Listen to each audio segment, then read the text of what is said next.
Hi friends, welcome to English Study Point. Friends, today in this lecture I am going to discuss with you different types of narrators. But friends, before discussing with you different types of narrators, I first want to clear some terms, that is narrative perspective, narrative voice as well as what is point of view. So friends, जब भी writer किसी story को लिखता है वो किसी न किसी पर्सपेक्टिव के साथ लिखता है एंड जिसे बोला जाता है point of view. When a writer writes a story, he writes from a perspective. It is known as point of view. Then अब बात करते हैं नरेटर कौन होता है. सो फ्रेंड्स, आप सभी को पता होगा नरेटर वो पर्सन होता है जो कि हेल्प करता है रीडर्स को स्टोरी को बताने में. देन अब जानेंगे नरेटर्स पर्सपेक्टिव. सो जो नरेटर का पर्सपेक्टिव होता है वो रीडर्स को हेल्प करता है स्टोरी के अंदर प्रेजेंट मेन इवेंट्स को समझने में. यानी नरेटर का जो पर्सपेक्टिव होता है वो रीडर्स के लिए डोर्स ओपन कर देता है स्टोरी के अंदर प्रेजेंट अलग अलग इवेंट्स को समझने में. The narrator's perspective of the events that are window into the story for readers. Then friends, अब बात करते हैं first person narrator. When the narrator, जब भी नरेटर अपने आप को हिम स्टोरी के अंदर हिम या फिर हरसेल्फ करके रेफ़र करे, तब फ्रेंड्स इससे ये आइडेंटिफाई किया जा सकता है कि वो स्टोरी जो है वो फर्स्ट पर्सन में नरेट की गई है. और साथ ही साथ जब भी किसी स्टोरी की लाइन की शुरुआत आई, मी, माई, माइन से हो रही हो, तब भी ये आइडेंटिफाई किया जा सकता है कि इस स्टोरी को फर्स्ट पर्सन में नरेट किया गया है. As a reader we are only limited by what the character share in the first person point of view. कि हम एज अ रीडर जब भी अगर कोई स्टोरी फर्स्ट पर्सन में नरेट की जाती है तो हम एज अ रीडर जो है सिर्फ उतना ही जान पाते हैं जितना मतलब मेन करेक्टर उस स्टोरी का मेन करेक्टर हमसे जितना शेयर करता है, तो हम एज अ रीडर सिर्फ उतना ही जान पाते हैं जितना मेन करेक्टर उस स्टोरी का मेन करेक्टर हमसे जितना जितना शेयर करता है. सो इससे क्या होता है, हम जो है लिमिटेड नॉलेज ही गेन कर पाते हैं. जितना हमें मेन करेक्टर उस स्टोरी का मेन करेक्टर हमें बताता है हम सिर्फ और सिर्फ उसी चीज़ को अंडरस्टैंड कर पाते हैं. We only know what the character is telling us, कि हम सिर्फ उतना ही जान पाते हैं जितना उस स्टोरी के अंदर हमें करेक्टर बता रहा होता है. ही और she may not have information about the events, कि कहा जाता है कि जो फर्स्ट पर्सन में स्टोरी नरेट की गई होती है उन उन नरेटर्स को जो है मतलब मेन इवेंट्स की इंफॉर्मेशन नहीं होती है. We would also not know what the other character is thinking. और फर्स्ट पर्सन में अगर कोई स्टोरी नरेट की गई है तो हम जो है दूसरे करेक्टर की मतलब उस स्टोरी के अंदर दूसरे करेक्टर क्या सोच रहे हैं उनके बारे में भी नहीं जान पाते हैं. There are many different ways that the author may use first person narration, कि मतलब ऑथर जो है बहुत अलग अलग तरीके से जो है फर्स्ट पर्सन स्टोरी को नरेट करते हैं, जैसे कि इंटरनल मोनोलॉग्स में और साथ ही साथ स्ट्रीम ऑफ कॉन्शियसनेस में. देन जैसे बहुत अच्छा एग्जाम्पल है एफ स्कॉट फिट्जरल्ड का. उन्होंने ग्रेट गैट्सबी लिखी थी एंड जिसमें ये लाइन दी गई है, in my younger and more vulnerable years my father gave me some advice that has been turning over in my mind ever since. So ये बहुत अच्छा एग्जाम्पल है. This story told from the perspective of Nick Carraway. So ये जो story है F Scott Fitzgerald की Great Gatsby, so ये जो स्टोरी है ये बताई गई है निक कैरावे के पर्सपेक्टिव से. Limited to what Nick shares, कि इस स्टोरी को पढ़कर जो है रीडर्स सिर्फ और सिर्फ उतने ही लिमिटेड हो जाते हैं जितना जो है निक उस स्टोरी के अंदर उनके साथ रीडर्स के साथ शेयर कर रहा होता है. Limited to what Nick shares about Gatsby and other characters in the story. कि फर्स्ट पर्सन नरेशन में अगर कोई स्टोरी को नरेट किया गया होता है तो इसमें क्या होता है, रीडर सिर्फ उतना ही जान पाता है जितना उस स्टोरी के अंदर प्रेजेंट मेन करेक्टर उन्हें बताता है. सो इस स्टोरी में यानी एफ स्कॉट फिट्जरल्ड की जो ग्रेट गैट्सबी वर्क है उसमें जो है स्टोरी फर्स्ट पर्सन में नरेट की गई है और वो भी निक कैरावे के पर्सपेक्टिव से. सो इसमें जो है रीडर सिर्फ लिमिटेड नॉलेज ही गेन कर पाते हैं जितना निक उनके साथ शेयर कर पाता है गैट्सबी, और साथ ही साथ दूसरे कैरेक्टर्स जो कि स्टोरी के अंदर प्रेजेंट रहते हैं सिर्फ और सिर्फ रीडर्स उनके साथ उतना ही जान पाते हैं. Then also form our opinions of the upper class society, कि फर्स्ट पर्सन में अगर कोई स्टोरी को नरेट किया गया होता है तो इससे जो है हमारे ओपिनियंस फॉर्म होने लगते हैं कि किस तरीके से मतलब अपर क्लास सोसाइटी के बारे में हमारे जो है ओपिनियंस फॉर्म होने लगते हैं based on the details and opinions that Nick shares. कि जितना भी हमसे मतलब निक शेयर कर रहा है इस स्टोरी के अंदर, ग्रेट गैट्सबी के अंदर, तो हमारे रीडर्स के जो है ओपिनियंस फॉर्म होते चले जाते हैं अपर क्लास सोसाइटी के बारे में। देन हरमन मेलविले की मॉबी डिक बहुत अच्छा एग्जाम्पल है, जिसमें इस्माइल जो है वो नरेटर है एंड ये जो वर्क है ये फर्स्ट पर्सन में नरेट किया गया है। देन नेक्स्ट वर्क जो है invisible man by Ralph Ellison, ये भी फर्स्ट पर्सन में नरेट किया गया है। Reader is never told the name of the narrator, कि फर्स्ट पर्सन में अगर कोई स्टोरी नरेट की गई है इसमें जो है रीडर मतलब रियल नेम नहीं पता लगा पाते नरेटर का। Lack of name for protagonist, कि जो प्रोटैगनिस्ट का ऐसी मतलब स्टोरीज़ में जो है प्रोटैगनिस्ट का नाम नहीं दिया जाता। Underscores Allison's point about the loss of identity, कि अगर प्रोटैगनिस्ट का नाम ही नहीं मेंशन होता तो इससे क्या पता चलता है कि loss of identity for African Americans in the society, कि स्टोरी के अंदर जो है जो मेन प्रोटैगनिस्ट है उसको नाम ही नहीं दिया गया, जिसके थ्रू हम ये पता लगा पाते हैं कि कहीं ना कहीं वो अपनी आइडेंटिटी लूज़ कर चुके हैं, यानी अफ्रीकन अमेरिकन्स अपनी आइडेंटिटी को इस सोसाइटी में लूज़ कर चुके हैं। टू अंडरस्टैंड प्रोटैगनिस्ट और the narrator in the full flash manner, कि इसमें जो है हम सिर्फ और सिर्फ प्रोटैगनिस्ट और नरेटर को बिना नाम के साथ उन्हें अंडरस्टैंड कर पाते हैं इन अ फुल फ्लैश मैनर। बाकी किसी करेक्टर के बारे में हम नहीं अंडरस्टैंड कर पाते, सिर्फ और सिर्फ प्रोटैगनिस्ट या फिर मेन नरेटर के बारे में ही हम अंडरस्टैंड कर पाते हैं अगर कोई स्टोरी जो है फर्स्ट पर्सन में नरेट की जाती है तो। We are not able to see other information which the character must not know, कि हम जो है इसके मतलब अगर कोई स्टोरी फर्स्ट पर्सन में नरेट की गई है तो हम जो है कोई दूसरी इन्फॉर्मेशन जो है वो नहीं गेन कर पाते जो हमें गेन करनी चाहिए, क्योंकि जो है हम जो मतलब इसमें जो है करेक्टर जितना शेयर करता है हम जो है रीडर्स उतनी ही नॉलेज को गेन कर पाते हैं। Which the character must not know, out knowledge limited to the narrator, सिर्फ और सिर्फ नॉलेज जो है नरेटर तक ही लिमिटेड रहती है। We don't know about what the other characters are thinking. So friends, ऐसी स्टोरीज़ में यानी जो स्टोरीज फर्स्ट पर्सन में नरेट की जाती है हम जो है दूसरे करेक्टर्स की थिंकिंग के बारे में नहीं जान पाते हैं। देन अब बात करते हैं second person point of view के बारे में। रीडर इज़ डायरेक्टली एड्रेस, इसमें क्या होता है रीडर को डायरेक्टली एड्रेस किया जाता है यू, योर, योर्स के साथ। This narration is rarely use in literature, कि इस टाइप के नरेशन को बहुत कम यूज़ किया जाता है लिटरेचर में। As if reader is the character in the story, कि ऐसा लगता है कि रीडर ही उस स्टोरी का करेक्टर बन गया हो। देन अब बात करते हैं third person point of view के बारे में। Narrator doesn't refer to him और herself in the first person, कि नरेटर जो है फर्स्ट पर्सन में हिम और हरसेल्फ का यूज़ नहीं करते।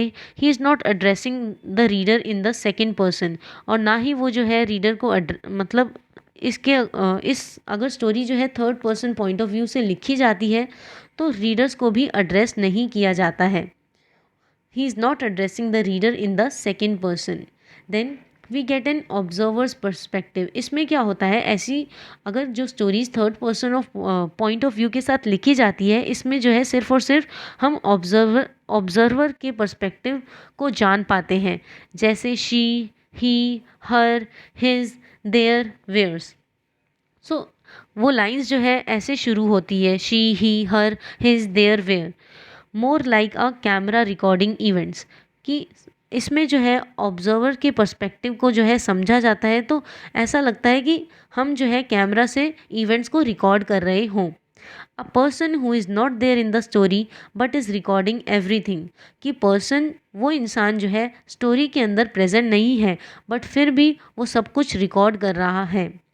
Involve great deal of flexibility, ऐसी मतलब third person point of view से अगर कोई स्टोरी को नरेट किया जाता है तो उन स्टोरीज़ में बहुत ज़्यादा फ्लेक्सिबिलिटी होती है, most commonly used in literature.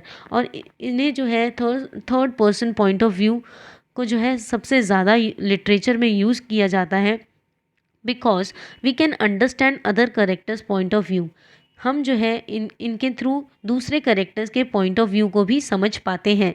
We can dive into parts of story, हम जो है अलग स्टोरी के अलग अलग पार्ट्स के अंदर जो है हम समझ सकते हैं, which is not available to the protagonist, जो कि प्रोटैगनिस्ट को अवेलेबल नहीं होता।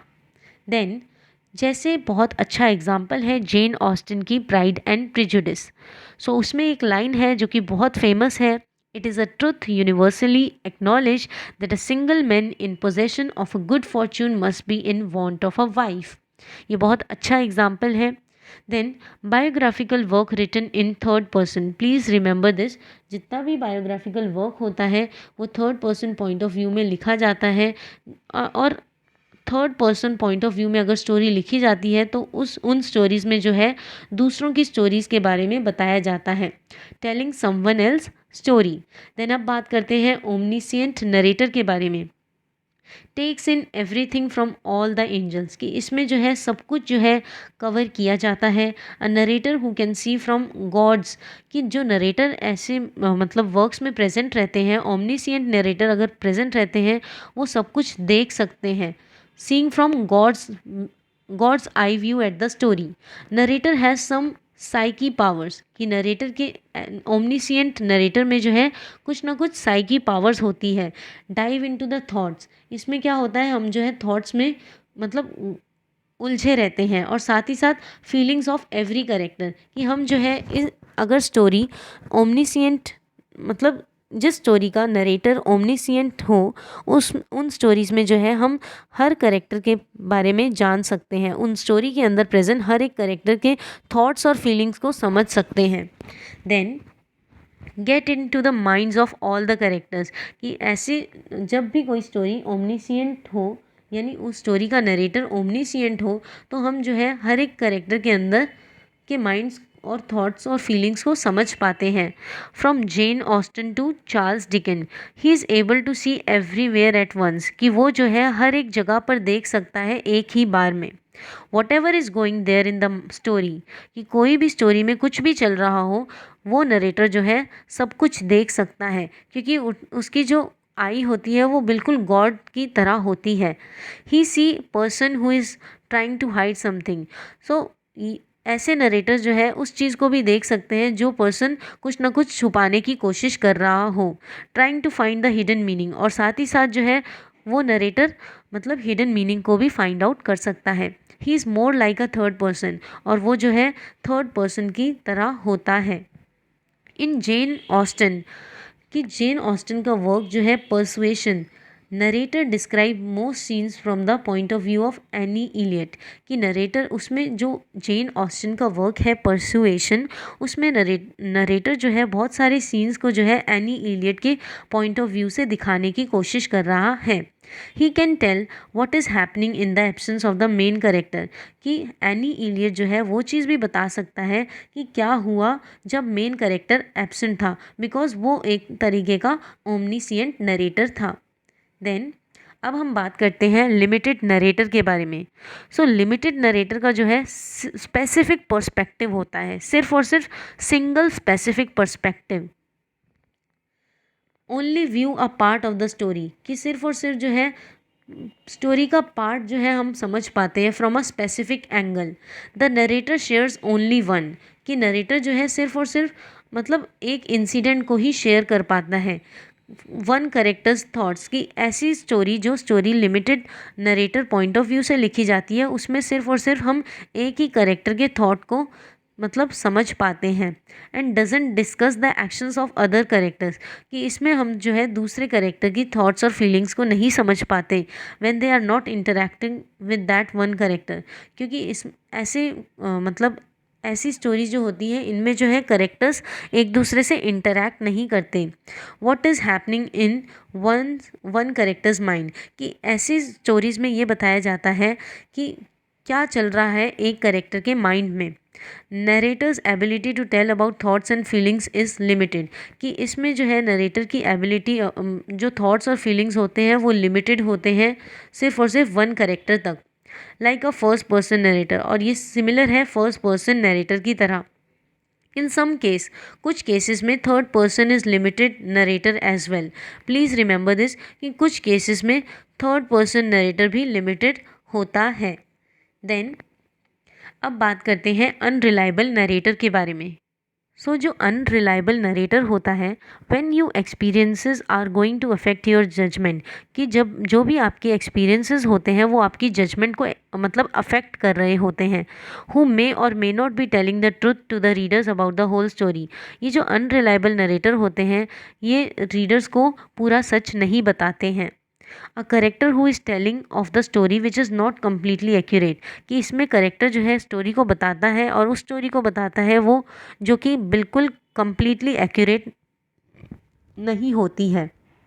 Because there is some problem with his mental state, क्योंकि वो जो है पूरी स्टोरी को नहीं एक्यूरेट तरीके से बता पाता, क्योंकि वो नरेटर जो है कुछ ना कुछ मेंटल स्टेट मतलब वो जो है उसको कोई मेंटल प्रॉब्लम रहती है, और विद हिज मेच्योरिटी, और साथ ही साथ जो है वो इतना मेच्योर नहीं होता कि वो दूसरों को जो है यानी रीडर्स को जो है चीज़ों को बता पाए। Therefore story told by an unreliable narrator can not be trusted, क्योंकि वो उसकी मेंटल स्टेट सही नहीं होती और साथ ही साथ मेच्योर भी नहीं होता। तो ऐसी स्टोरीज जो कि अनरिलायबल नरेटर द्वारा नरेट की जाए उन्हें उन पर जो है ट्रस्ट नहीं किया जा सकता। ही माइट लाई, कि ऐसे नरेटर्स क्या करते हैं, झूठ भी बोल सकते हैं और या फिर सच को जो है स्ट्रेच करते चले जाते हैं नरेट करते time. while when narrating a novel which makes it hard to figure out what actually happened, कि इसके थ्रू जो है ये पता लगाना मुश्किल हो जाता है कि क्या वाकई में हुआ था। Often the reader realises gradually, कि धीरे धीरे जो है मतलब रीडर रियलाइज़ कर लेते हैं that he is dealing with an unreliable narrator, कि रीडर्स को भी धीरे धीरे ये पता चल जाता है कि जो भी नरेटर नरेट कर रहा है वो एक अनरिलायबल नरेटर है। जैसे डी सेलिंगर का वर्क कैचर्स इन द राई बहुत अच्छा एग्जाम्पल है, जिसमें narrator Holden Caulfield जो थे वो admit to being the most terrific liar, वो एडमिट कर रहे हैं कि वो जो है बहुत भयानक लायर है you ever saw in your life, जिसे आपने अपनी लाइफ में अब तक नहीं देखा होगा। He has a tendency to जज पीपल, कि उनके अंदर जो है ये कैपेसिटी है कि वो लोगों को जज कर पाते हैं, और वो साथ ही साथ बहुत ज़्यादा इमेच्योर है और बहुत ही ज़्यादा नेगेटिविटी है उनमें इस वर्ल्ड को लेकर, which prohibits him from giving an accurate version, कि जो कि उन्हें रोकता है कि इस वर्ल्ड के एक्यूरेट वर्जन को समझने में। Then his unreliability is made clear he is receiving treatment in mental facility, कि उनकी जो है अनरिलायबिलिटी क्लियर हो जाती है जब हमें ये पता लगता है कि वो जो है कहीं ना कहीं से मतलब ट्रीटमेंट ले रहे हैं अपनी मेंटल हालत को ठीक करने का। देन डैनियल डिफो की मॉल फ्लैंडर्स भी बहुत अच्छा एग्जाम्पल है। जो मॉल फ्लैंडर्स थी वो एक तरीके की पॉर्न आर्टिस्ट थी और साथ ही साथ क्रिमिनल थी, और जो जहाँ भी वो जाती थी वहाँ वो झूठ बोला करती थी। She lies everyone, she meets in order to get her way because it suits her character, क्योंकि जो भी करेक्टर उनसे मिलता था मॉल फ्लैंडर्स उन सभी से झूठ बोल दिया करती थी, क्योंकि वो उनके करेक्टर को सूट करता था। Author writes an unreliable narrator because it has got to do with the plot, conceals और stretches the truth, कि ऐसे ऑथर जो है अनरिलायबल नरेटर का के बारे में इसलिए लिखते हैं क्योंकि वो जो है मतलब कुछ असली ट्रुथ को जो है छुपाना चाहते हैं, कंसील करना चाहते हैं जब भी वो नरेट मतलब नॉवल को नरेट करते हैं। It makes reader to find what actually happened, कि जिसके थ्रू जो है रीडर मतलब रीडर्स पर छोड़ दिया जाता है कि वो जो है ये मतलब पता लगा पाए कि क्या असलियत में हुआ था। ऑब्जेक्टिव नरेटर के बारे में बात करते हैं। ऑब्जेक्टिव नरेटर जो होता है वो रिपोर्टर की तरह जो है रिपोर्ट करता है चीज़ों को। The narrator who does not show us anyone's thoughts and feelings, कि ऐसे नरेटर जो है वो किसी दूसरे के बारे में के थॉट्स और फीलिंग्स को हमारे साथ नहीं शेयर करते। एंड ऐसे नरेटर जो है सिर्फ और सिर्फ स्टोरी को अनबायस तरीके से या फिर ऑब्जेक्टिव पॉइंट ऑफ व्यू से रीडर्स को बताते हैं। He is not going to favour anybody, इसमें वो किसी को फेवर नहीं करते। Not going to favour who did right और रॉन्ग, इसमें जो है नरेटर उनको भी नहीं फेवर करता जो मतलब सही और गलत कर रहे हों। जैसे बहुत अच्छा एग्जाम्पल है अर्नेस्ट हेमिंग्वे का short story. He is like a elephant, सो अर्नेस्ट हेमिंगवे की शॉर्ट स्टोरी जो है he is like white elephant, वो बहुत अच्छा एग्जाम्पल है ऑब्जेक्टिव नरेटर का, जिसमें what going on beneath the conversation, he is just going to represent us the story, कि जो भी मतलब कन्वर्सेशंस के बीच में चल रहा है, तो ऑब्जेक्टिव नरेटर हमें क्या बता रहा है, वही चीज़ें जो है स्टोरी में बता रहा है, and is not going to tell any ones thought or feeling, इसमें जो है वो किसी दूसरे करेक्टर के थॉट्स और फीलिंग्स को नहीं बता रहा objective narrator. Then he can not tell thoughts and feelings of any character, इस मतलब ऑब्जेक्टिव नरेटर जो होता है वो हमें जो है उस स्टोरी के अंदर प्रेजेंट दूसरे करेक्टर की थॉट्स और फीलिंग्स को नहीं बता पाते। He just describe in a scientific manner, सिर्फ और सिर्फ साइंटिफिक तरीके से जो है चीज़ों को बता देते हैं कि स्टोरी के अंदर क्या हो रहा है, और रीडर्स पर छोड़ दिया जाता है कि वो जो है अपनी तरीके से जो है चीज़ों को इंटरप्रेट करें कि क्या जो है लोगों के माइंड में यानी स्टोरी के अंदर प्रेजेंट मेन कैरेक्टर्स के माइंड में चल रहा है। Left for readers to choose their own interpretation of what is going in the mind of the people. Then friends, इसी के साथ ये लेक्चर ओवर होता है, and friends please don't forget to like, share, comment and subscribe. Hope this lecture will help you in your UGC NET English Literature exams. Thanks friends for watching.